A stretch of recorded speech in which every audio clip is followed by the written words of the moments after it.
the State Department. Well, now the Haitian earthquake is the latest in a series of massive disasters in the past few years in China, in Pakistan, Iran, and of course in the Indian Ocean tsunami. However difficult the aid effort this time round, there are lessons to be learned on how to sharpen the international response. Here's Justin Willett. Justin.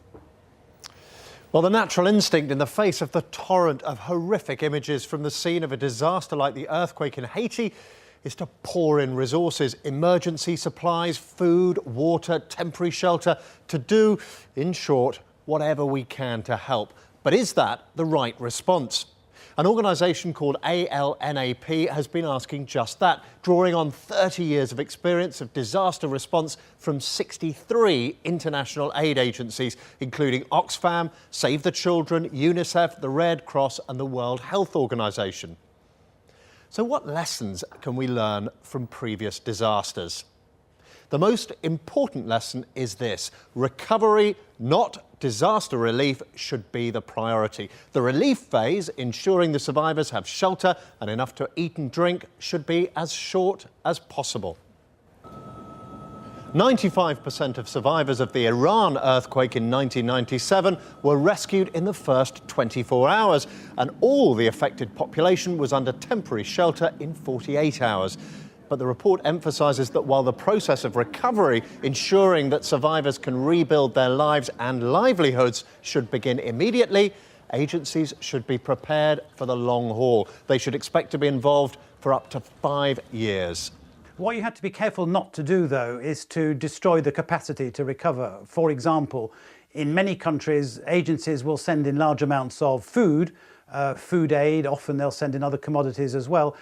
And yet there's food available in the local market and you'd be much better off with cash. After the tsunami in Sri Lanka, some agencies built houses for people who'd been displaced. Some agencies gave people cash. And the people who had the cash were able to buy materials in local markets and actually, build houses that were better suited to them and that they were happier with in the end.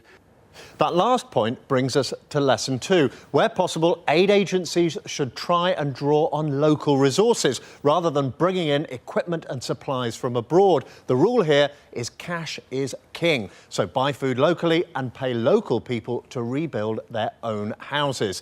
Ensuring people's long-term livelihoods is the key to recovery, the report says. But agencies should be careful.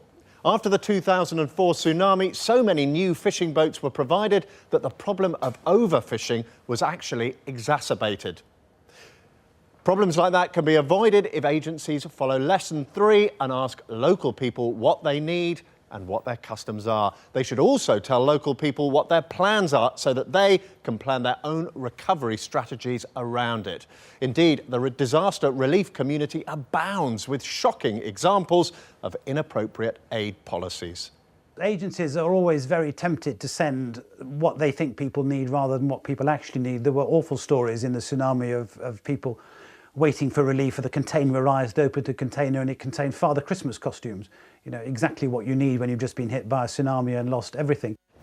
Lesson 4 is that in the immediate relief phase, aid agencies shouldn't overstate the risk of disease. This can lead to resources being allocated to something that's actually of low risk, while spreading fear in an already traumatised population. For example, even though there was no confirmed case of cholera in Aceh after the tsunami, an expensive immunisation campaign was put in place targeting 160,000 people. Which leads to a final macabre but important lesson. Aid agencies should let the living bury the dead. The Haitian president said today that 7,000 people have already been buried in a single mass grave. But evidence from previous disasters shows that the bodies of the dead actually pose little health risk. Much more important is ensuring that survivors know what's happened to their loved ones. The report says that being able to view and bury a body is a crucial part of the grieving process and can make recovering from an appalling trauma like the Haitian earthquake that much easier. Back to you, Gavin. Justin, thanks very much. Well, for more on this, I'm joined now from New York, or will be in a moment, by the spokesman for the UN.